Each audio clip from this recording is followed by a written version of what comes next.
శుక్లాంబరధరం విష్ణుం శశివర్ణం చతుర్భుజం ప్రసన్నవదనం ఛాయేత్ సర్వవిఘ్నోపశాంతయే. అగజానన పద్మార్కం గజాననమహర్నిశం అనేకదంతం భక్తానాం ఏకదం తం ఉపాస్మహే. జయ గజాన మహారాజుకి జయ. యస్య భో నామరూపాభ్యాం యా దేవీ సర్వమంగళ తయో సంస్మరణాత్ పుంసాం సర్వతో జయమంగళం. గురుబ్రహ్మ గురుర్విష్ణు గురుదేవో మహేశ్వర గురు సాక్షాత్ పరబ్రహ్మ తస్మై శ్రీ గురవే నమ. శ్రీ గురుభ్యో నమ. హరి ఓం. శివానందలహరి 16 శ్లోకాలు చెప్పుకున్నాము. 17వ శ్లోకం ఇది.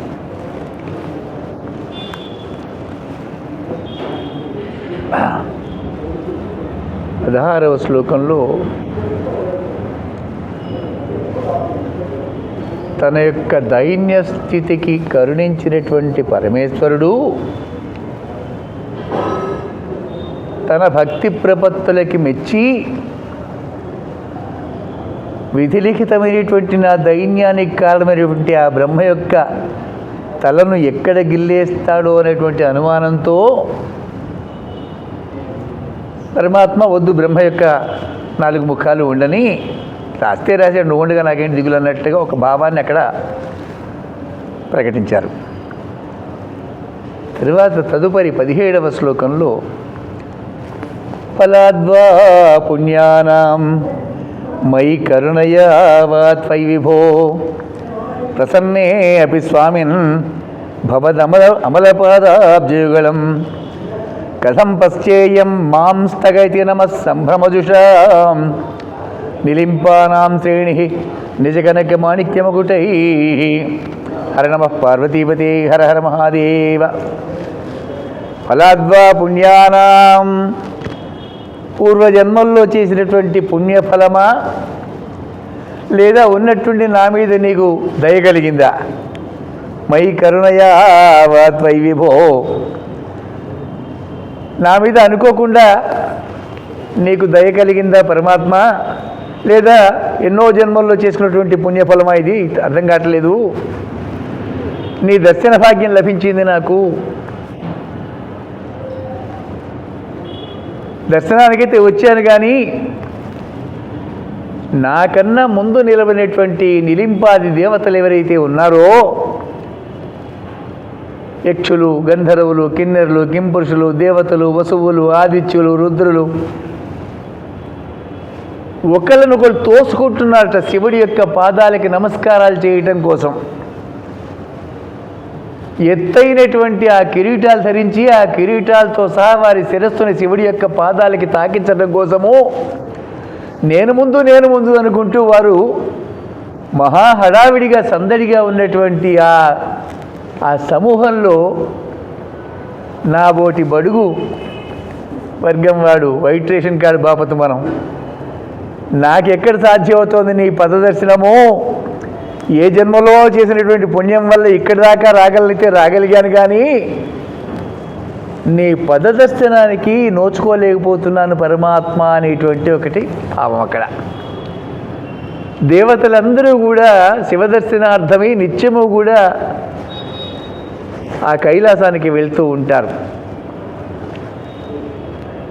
పొద్దున్నే శివదర్శనం చేసుకుని తర్వాత వారి వారి వృత్తులు ఎవరికి ఏది అప్పచెప్పబడిందో వారు చేస్తూ ఉంటారు. వీళ్ళంతా కూడా వాళ్ళు కాకుండా పుణ్యఫల భోక్తలైనటువంటి భక్తులు ఎవరైతే ఉన్నారో, పుణ్యాలు చేయగా పాపిష్టి కర్మఫలాలన్నీ అనుభవించగా పాపము నశించి పుణ్యము ఎక్కువ మిగిలి ఆ స్థితిలో ఉండగా శివుడి యొక్క అనుగ్రహం లభిస్తుంది. పాపాలు అనుభవించకుండా ఎవడు ఇక్కడి నుంచి పోజాలడు, తప్పించుకోకూడదు. చేసిన తప్పుడు పనులు, పాపాలు, అబద్ధాలు, అసత్యాలు, మోసాలు ఇవన్నీ నువ్వే చేసావు, నువ్వే అనుభవించాలి. అనుభవించిన తర్వాత మాత్రమే నీకు అర్హత ఏర్పడుతుంది. ఇవి అనుభవించిన తరువాత నువ్వు పుణ్యాలు కూడా చేస్తూ ఉంటావు గడప తడప. అవన్నీ చక్కగా సేకరింపబడి ఆ పుణ్యఫలాలన్నీ కూడా శివుడి యొక్క దర్శన భాగ్యానికి అర్హత కల్పిస్తున్నాయా? చాలా పుణ్యాలు చేస్తే తప్ప అందాక వెళ్ళాం. చిన్న చిన్న దేవతలందరినీ దాటి వెళ్ళాలి మనం ఆయన దర్శనానికి. శివుడు విశ్వంలో ప్రథముడు. ఈ విశ్వం ఏమీ లేనప్పుడు కూడా ఆయన ఉన్నాడు. చివరివాడు కూడా, విశ్వమంతా కూడా లయమైపోయిన తర్వాత కూడా ఉంటాడు వాడు. అటువంటి శివుడికి ఈ ఆంగ్ల పదం ఒకటి, అల్టిమేట్ సుప్రీం పవర్. దీన్ని మించి ఇంకోటి ఏది ఉండదు.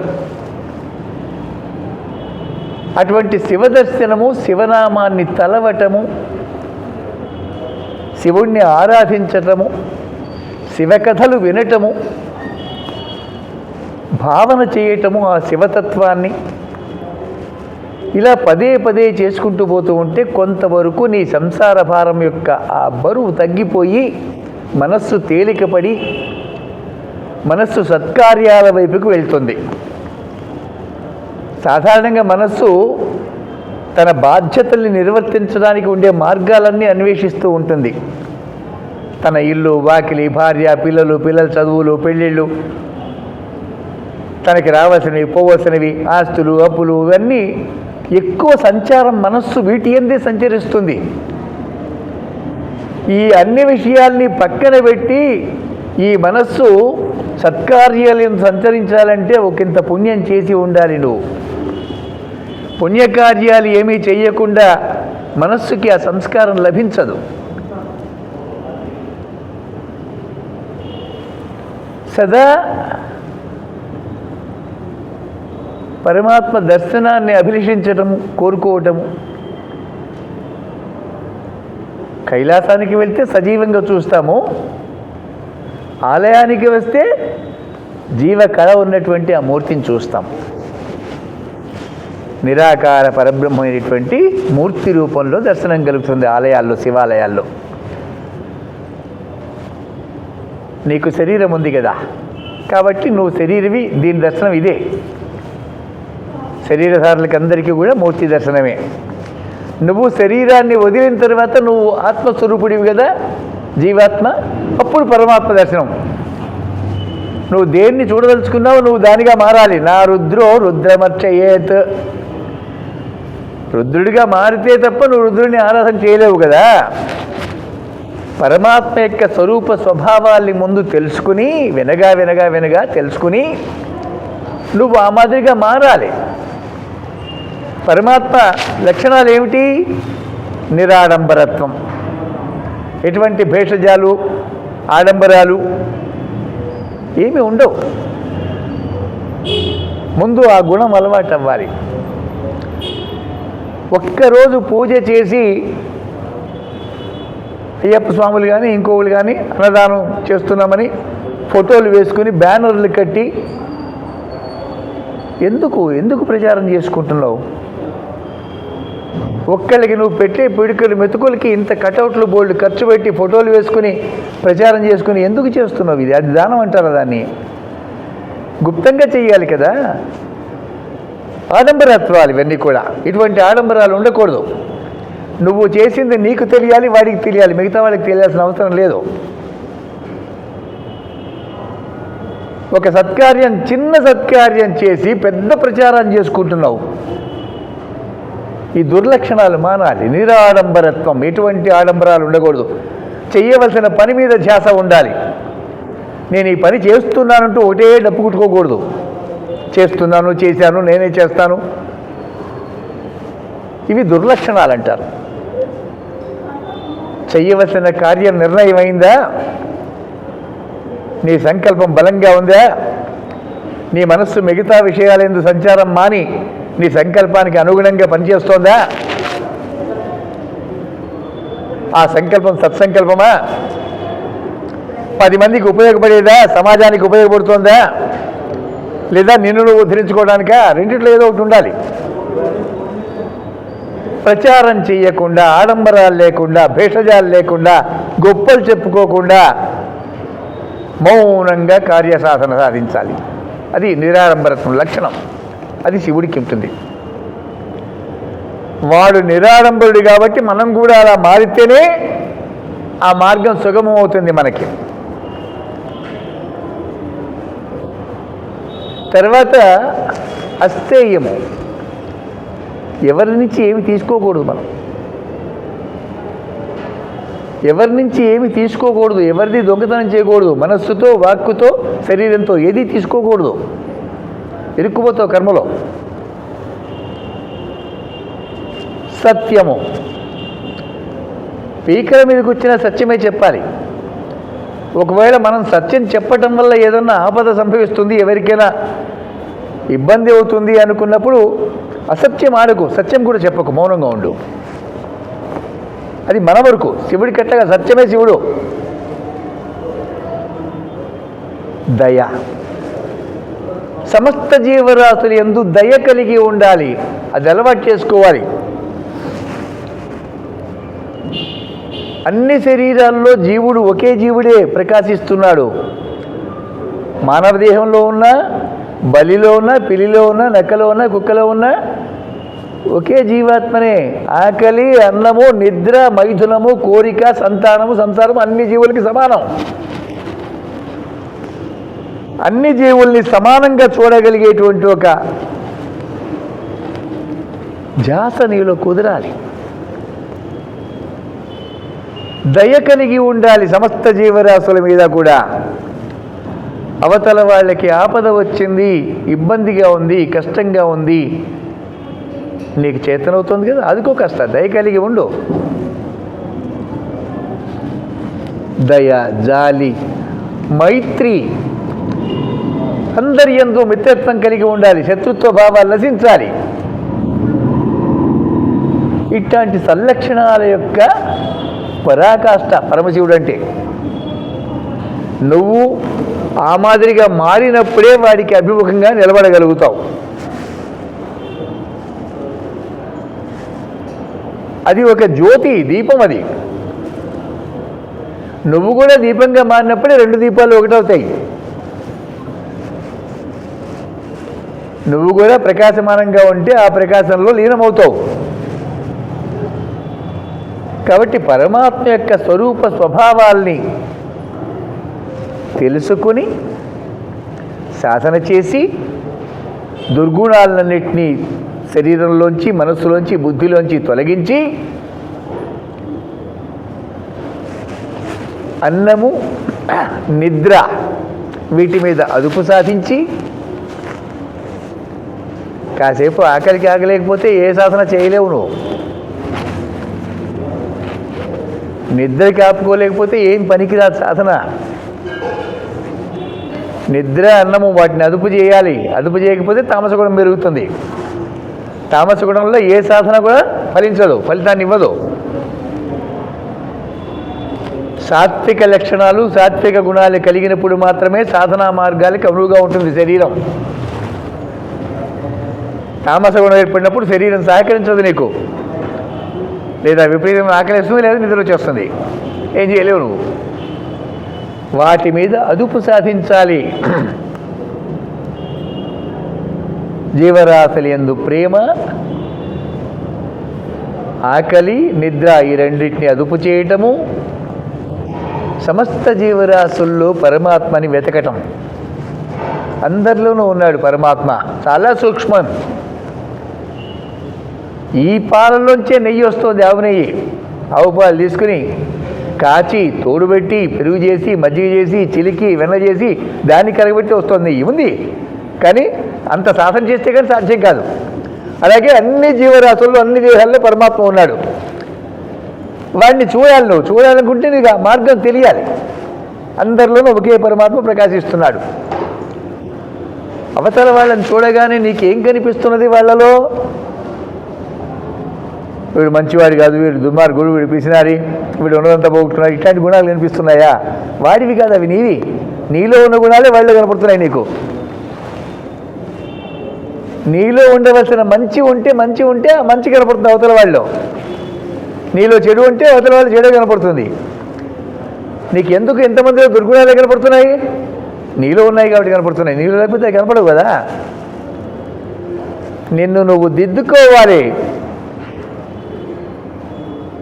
ప్రపంచమంతా కరెక్ట్గా ఉన్నది, విశ్వమంతా కరెక్ట్గా ఉంది, అన్ని జీవులు కరెక్టే ఉన్నారంతా, అన్ని సరిగ్గా ఉన్నాయి. పరమాత్మ ఆజ్ఞాన పడుతుంది ఈ జీవరాశులన్నీ కూడా. వాడి ఆజ్ఞను ధిక్కరించేటటువంటి వాడి కాదుగా నువ్వు.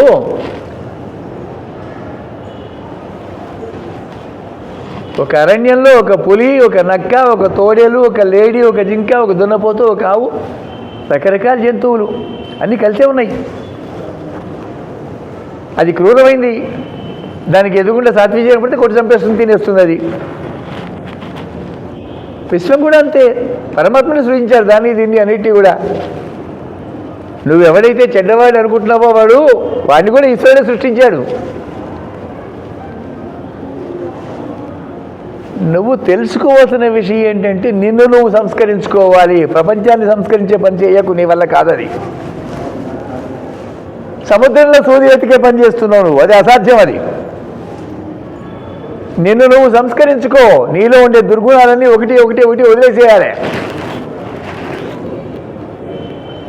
ఎప్పుడైతే నువ్వు గుణరహితుడు అవుతావో అప్పుడు ఆ గుణాతీతుడితో నీకు సాంగత్యం ఏర్పడుతుంది.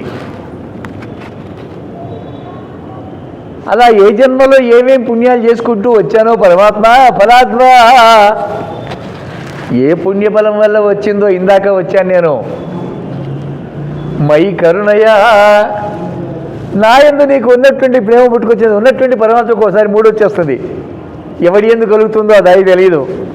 అట్లా ఏమన్నా వచ్చిందా నా మీద నీకు అనుగ్రహం, దయా? రానైతే వచ్చాను కైలాసం దాకా, కానీ నిలింపానాం శ్రేణి నిజ కనక మాణిక్యమకుటై,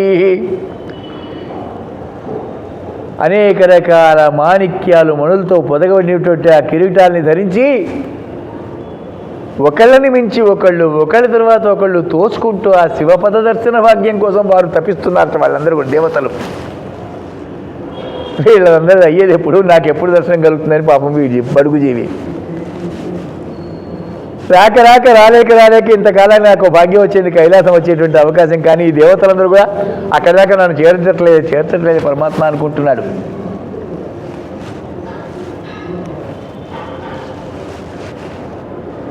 అడ్డుపడుతున్నట్టు. నమస్సంభ్రమజుషాం స్థగయతి, నమస్కరించేటువంటి వారి యొక్క సందడి, హడావుడి అవన్నీ నన్ను అడ్డుకుంటున్నాయి పరమాత్మ అని వేడుకుంటున్నాడు. ప్రాక్టికల్గా ఇది వాస్తవం. తిరుపతికి వెళ్తాం మనమందరం కూడా, ఏడాదికో 2 ఏళ్ళకో ఎప్పుడో ఒకసారి వెళ్తాం. 7 గంటలు 8 గంటలు 10 గంటలు లైన్లో నుంచుని ఆఖరికి గుళ్ళో దాకా వచ్చేస్తాం, గుడి దాకా. ఆ బంగారు బాకిని దాటిన తర్వాత అక్కడ విఐపి దర్శన టికెట్లు, 300 రూపాయల టికెట్లు, 1000 రూపాయలు నిజ దర్శన టికెట్లు, రికమెండేషన్లు అందరినీ అక్కడ కలుపుతారు.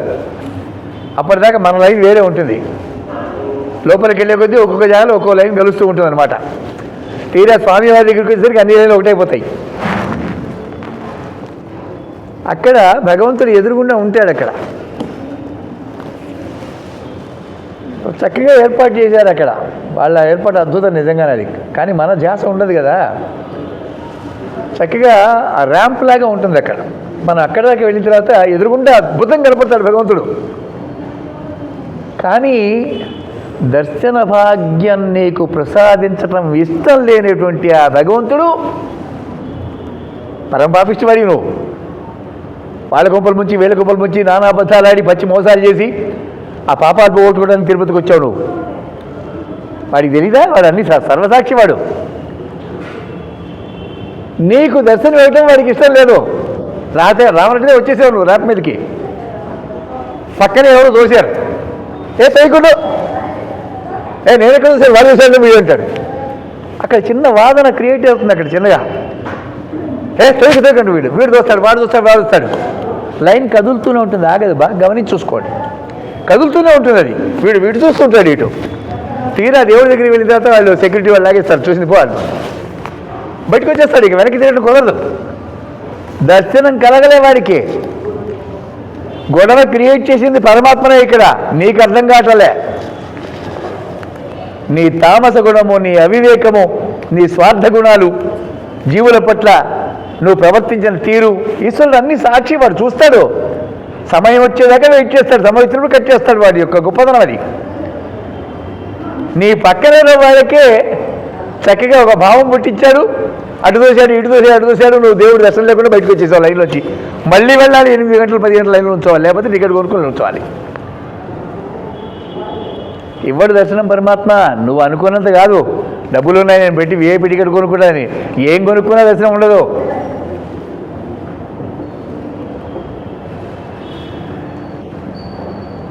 భారత రాష్ట్రపతి శంకర్ దయాళ్ శర్మ గారు, ఆయన తిరుపతికి వచ్చినప్పుడు మిగతా దర్శనాలని ఆపేస్తారు. పాపం టికెట్లు కొనుక్కున్నవాళ్ళు, లైన్లో ఉన్నవాళ్ళు, అది ప్రోటోకాల్ దర్శనం అయ్యేంతవరకు ఆగాల్సిందే వీళ్ళంతా కూడా. ఈ లోపల ఫ్లైట్ టైం అయిపోతుంది, అంతే దర్శనం అనేది వీళ్ళకి వెనక్కే. కారణం ఏదైనా ఉండవచ్చు, దర్శనం చేసుకోలేకపోయావు కదా. పరమాత్మ నీకు దర్శనాన్ని ఇవ్వదలుచుకోలేదు, ఒకటే అంశం అక్కడ. ఇక్కడ కూడా అంతే. వాడిని దర్శించుకోవాలంటే ముందు నీలో ఉండే అహం రావాలి, అహంకారం నశించాలి, దుర్గుణాలన్నీ పోవాలి.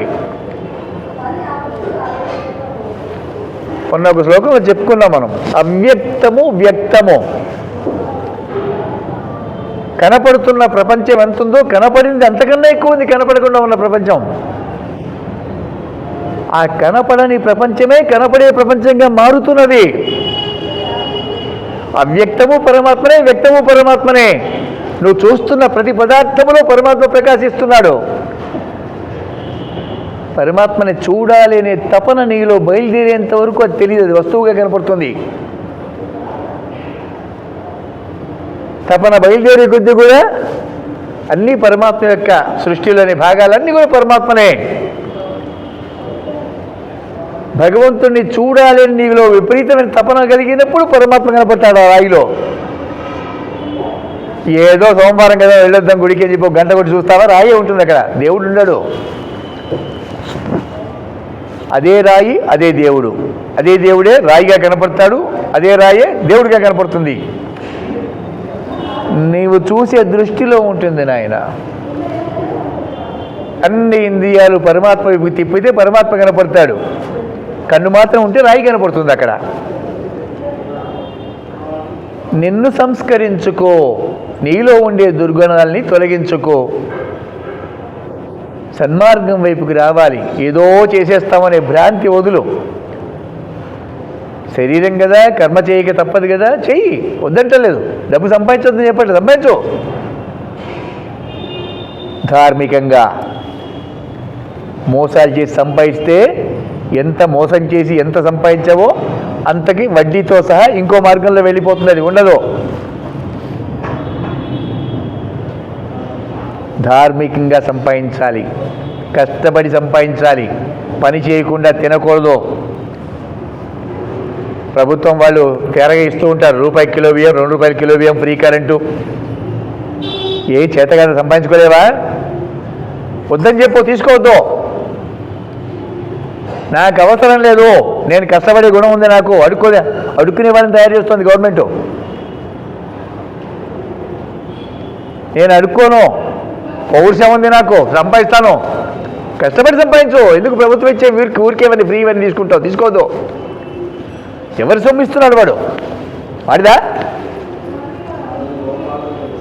వాడు బతకడం కోసం వల వేస్తున్నాడంతే. ఆ ఓట్ల కోసం అది ఇస్తా ఇది ఇస్తా ఇది ఇస్తా అంటే ఏమిటి ఇచ్చేది, నువ్వు ఇచ్చేది ఏమిటి?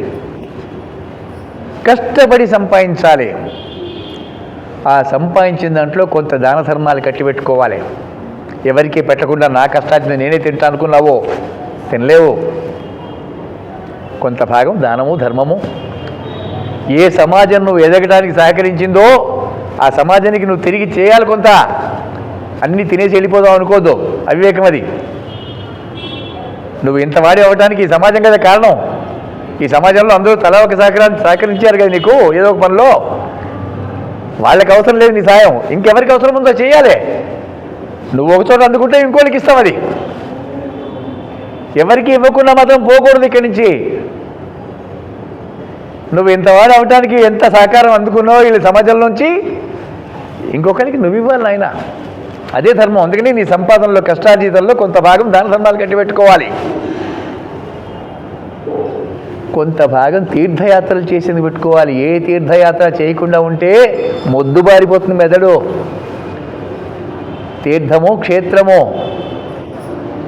చేయటం వల్ల కొత్త భావాలు, కొత్త ఆలోచనలు, ఆరోగ్యం కుదుటపట్టము అన్నీ కుదురుగా ఉంటాయి.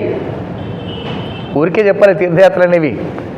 ఒక్కొక్క నదిలో ఒక్కొక్క శక్తి ఉంటుంది. నదిలో స్నానం చేయటం వల్ల పర్వదినాల్లో నాడులని చేతనత్వాన్ని మొత్తే కొత్త ఆలోచనలు వస్తాయి.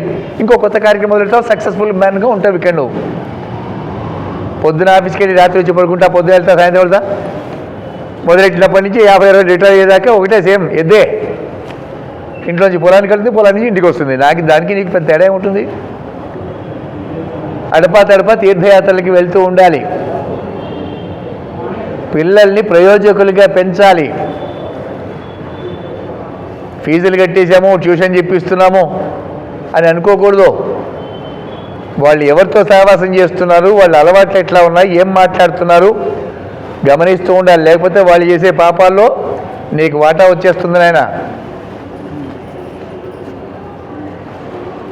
భార్య పిల్లల్ని రక్షించుకున్నట్టే ధర్మాన్ని, దేశాన్ని కూడా రక్షించాలి. నీ బాధ్యత అది. దేశ రక్షణ మిలిటరీ వాడు చేస్తాడు, ధర్మరక్షణ పురోహితులు బ్రాహ్మణులు చేస్తారు అనుకోవద్దు. మరి నువ్వేం చేస్తావు? తినబడుకుంటావా? నీది బాధ్యత. ఏది ధర్మం ఏది అధర్మం పెద్దల్ని అడిగి తెలుసుకుని నువ్వు ఆచరిస్తూ ఉంటే నిన్ను చూసి నీ పిల్లలు, నీ పక్కింటి వాళ్ళు ఆచరిస్తారు. దాన్నే ధర్మరక్షణ అంటారు.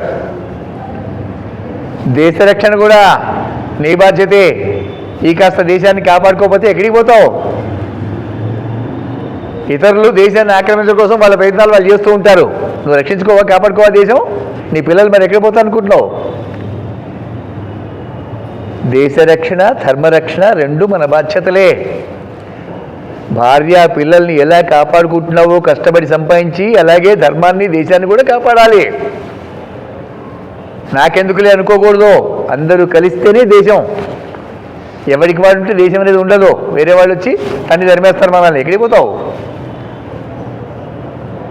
ఫలాద్వా పుణ్యానం. పుణ్యం చేస్తే వస్తాయి ఇట్లాంటి ఆలోచనలు.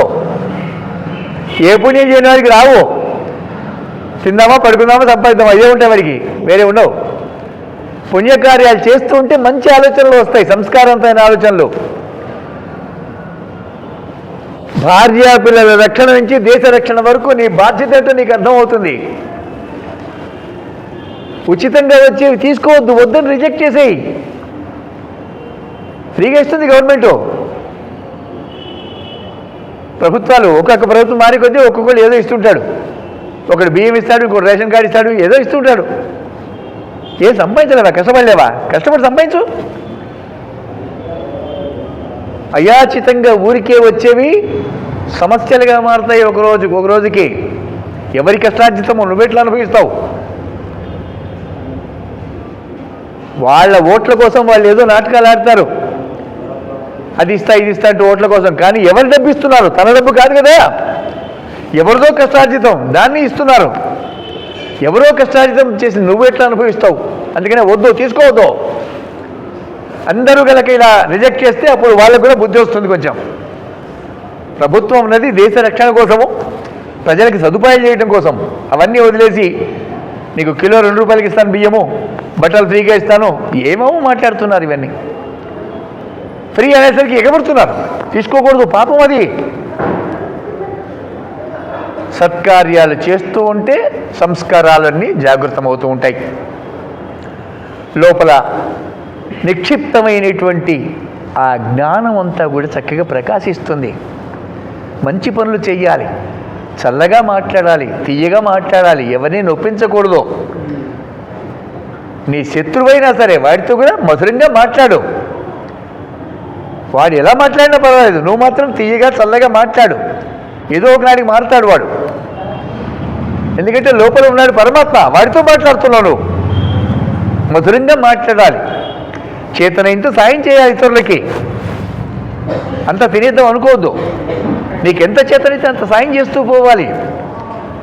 తక్కువ తిను, ఎక్కువ పెట్టు అవతల వాళ్ళకి. తక్కువ నిద్రపో, ఎక్కువ నిద్రపోకూడదు. నిద్రపోవడానికి వచ్చావు భూమి మీదకి. మానవ శరీరం లభించింది, అద్భుతం ఇది. నువ్వు ఏమైనా సాధించవచ్చు ఈ శరీరంతో. ఏమీ సాధించకుండా వండుకుని తిని పడుకుని చచ్చిపోతావా? నిద్రపోవడానికి కాదు, సాధించు. నిద్రను అదుపు చేయి. ఆకలి, నిద్ర ఈ రెండింటినీ అదుపు చేస్తే శరీరం మీద పట్టు ఏర్పడుతుంది.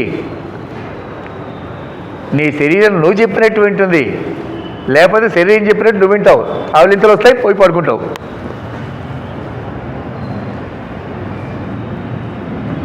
శరీరం చేసినట్టు నువ్వు వినక తప్పదు. ఆ పరిస్థితి నువ్వు తిన్న అన్నం అదే. ఆ మాదిరి అదుపు చెయ్యాలి వీటిల్ని. అప్పుడు తెలుస్తుంది పరమాత్మకి మనకి ఉండేటువంటి దూరము, వ్యత్యాసము, భేదము అన్నీ అర్థమవుతాయి మెల్లిమెల్లిగా. ఒక జన్మలో కాకపోవచ్చు, అవతల జన్మలో ఎప్పటికైనా సరే. మంచే కదా. ఒక 1800 కిలోమీటర్ల దూరం ఉంది ఢిల్లీ. నడుస్తానని బయలుదేరు. నడు. ఇవాళ కాబట్టి రేపు చేరుతావు, రేపైతే ఎల్లుండి చేరుతావు. నడుపు ముందు. సత్సంకల్పాలన్నీ కూడా సిద్ధిస్తాయి. నీ సంకల్పము, నీ ఆలోచన మంచిదైతే తప్పనిసరిగా ఫలిస్తుంది. అది మంచి విత్తనాలు తప్పనిసరిగా మొలుస్తాయి. విత్తనంలో బలం లేకపోతే మొలవదు. విత్తనాలే నీ బలాలు, సంకల్పాలన్నీ కూడా. ఆ సంకల్పానికి పట్టి ఉండే దోషాలు ఉన్నాయే, అతిగా తినటము, అతిగా నిద్రపోవటము, అతిగా అబద్ధాలు ఆడటము, అతిగా మాట్లాడటము. ఎక్కువ మాట్లాడకూడదు. అతిగా మాట్లాడటము, ఇతరుల సంపద పట్ల ఈర్ష్య చెందటము, వాడు నాకల మంది బాగుపడిపోయాడు, ఇవన్నీ దుర్గుణాలు. ఇవన్నీ పోవాలి. అప్పుడే నీ మనస్సు బలపడుతుంది, సంకల్పం బలంగా ఉంటుంది, ఏదైనా సాధించగలుగుతావు. అది భక్తి మార్గంలో. మనం ఏది సాధించినా పరమాత్మ అనుగ్రహం అనుకోవాలి తప్ప నేను గొప్ప అని విప్పు కొట్టుకోవద్దు. పరమాత్మ దయ నీ మీద ఉన్నది కాబట్టి నువ్వు అనుకున్నది జరిగింది. పరమాత్మ ధన్యోస్మని పరమాత్మకి ధన్యవాదాలు చెప్పాలి. ఆ కార్యం చేయగలిగామంటే భగవంతుడు అనుగ్రహం ఉంది కాబట్టి చేయగలిగాం. అది పరమాత్మకే సమర్పణ చేసేటువంటి సంస్కారం రావాలి నీలో. నేను అని గొప్పగా చెప్పుకోవద్దు. మనం మారాలి. మనలో ఉండే దుర్గుణాలన్నీ పోవాలి. మనల్ని మనం సంస్కరించుకుంటే సమాజం అంతా అద్భుతంగా కనపడుతుంది. పరమాత్మ ఎక్కడ చూస్తే అక్కడ కనపడతాడు నీకు. ఎవరిలో చూసినా కనపడతాడు పరమాత్మ. కారణం లోపల ఉన్నాడు, బయట ఉన్నాడు. వాడే లోపల బయట అంతా వాడే ప్రకాశిస్తున్నాడు. ఇప్పుడు నీ దుర్గుణాలు, నీ వ్యసనాలు, నీ అవసరాలు అవి మూసేసాయి, కప్పేసాయి కాబట్టి నీకు కనపట్టాలే. అటువంటి పరమాత్మని చూసేటువంటి ఒక భాగ్యం వచ్చింది. పరమాత్మ ఫలాద్వా మై కరుణయా వాత్వైవో ప్రసన్నేపి స్వామిన భవదమలపాదాబ్జగలం కథం పశ్యేయం మాం స్థగైతే నమస్తంభ్రముషాం. వీళ్ళంతా తోసుకుంటూ అడ్డుపడుతున్నారు నాకు, నీ పాదాలు కనపడకుండా. పరమాత్మ నిలింపానాం శ్రేణి నిజ కనక మాణిక్యముకుటై. ఈ దేవతలందరూ పెద్ద పెద్ద కిరీటాలు పెట్టుకుని వచ్చి నీ పాద దర్శనం కలగకుండా నాకు అడ్డుపడుతున్నారు. పరమాత్మ ఒక్కసారి నా వైపు చూడు అన్నట్టుగా ఒక భావన ఇందులో 17వ శ్లోకంలో చెప్పబడింది. మనిషిని భక్తి మార్గంలోకి మలచడానికి ఇవన్నీ కూడా కేవలం భక్తే, ఇంకా వేరే ఏమి ఉండదు. అటువంటి ఆ భక్తి మార్గంలోకి రావాలి అందరూ కూడా. ఇది నీకు హాని అయితే ఏం చేయదు కదా. చక్కగా రోజు గుడికి వచ్చి దండం పెట్టుకోవడం వల్ల నీకు వచ్చే నష్టం అంటే ఏముండదు. 10 నిమిషాలు అంతే. నష్టమైతే ఏం లేదు. నాకేంటి లాభం అనుకోవద్దు. నష్టం ఏముంది? లాభం లేకపోవచ్చేమో, ఉందో తెలియదు. నష్టమైతే ఏం లేదు కదా. రోజు వచ్చి దండం పెట్టుకుని ఏదో ఒకటి చూస్తాడు. అయ్యో రోజు వస్తున్నాడు రా వీడు, ఏదో అవసరం ఉంది చూద్దామని ఏదో అనుకునేవాడు. తెలుస్తుంది. రోజు అయితే రాముందు తర్వాత సంగతి. రోజు స్కూల్కి వెళ్ళు, మాస్టర్ చెప్పింది అర్థమైనా ఆకపోయినా రోజు వెళ్ళు. వెళ్ళగా వెళ్ళగా వెళ్ళగా ఏదో ఒకనాడికి నీకు బుర్ర అటు తిరుగుతుంది మాస్టర్ చెప్పే దాంట్లో. అప్పుడు అర్థమవుతుంది చదువు అంటే ఏంటనేది. రోజు జిమ్కి వెళ్ళు, మై బరువులు నొప్పులు అనిపిస్తాయి, అయినా సరే నొప్పులు అనిపిస్తాయి, అయినా ఒకనాటికి నీ శరీరంలో మార్పులు కండలు చక్కగా కనపడుతుంది. రోజు వస్తే కదా తెలిసేది ఆలయం యొక్క మహత్యం నీకు. రోజు పరమాత్మ నామాన్ని నిరంతరం ధ్యానం చేస్తూ ఉంటే తెలుస్తుంది దాని యొక్క మాధుర్యం ఏంటనేది. నమశివాయ అనేటువంటి ఆ పంచాక్షరంలో ఉండే మధురత్వం ఏంటో అప్పుడు అర్థమవుతుంది నీకు. ఇప్పుడు ఏముంది, మామూలుగా అక్షరాలు అవన్నీ కూడా చేయగా చేయగా చేయగా చేయగా అందులో శక్తి, సామర్థ్యము, ఫలితము అన్నీ కనపడతాయి, నీకే తెలుస్తుంది. ఒక్క 10 నిమిషాలు ఆలయానికి వచ్చి ప్రశాంతంగా నమశివాయ అనుకుంటూ జపం చేయి, రోజు చేయి. ఏదో ఒకనాడు దాని ఫలితం నీకు తెలుస్తుంది, నీకే తెలుస్తుంది, ఇంకెవరు తెలియదు. అటువంటి శివుడి మీద భగవత్పాదులు వారు రచించినటువంటి శతశ్లోకిలో ఈరోజు 17 శ్లోకం చెప్పుకున్నాం, రేపు 18 చెప్పుకుందాం. స్వస్తి ప్రజాభ్యాం పరిపాలయంతాం న్యాయేన మార్గేణ మహిమహేష గోబ్రాహ్మణేభ్యः శుభమస్తు నిత్యం. లోకా సమస్తా సుఖినో భవంతు. స్వస్తి.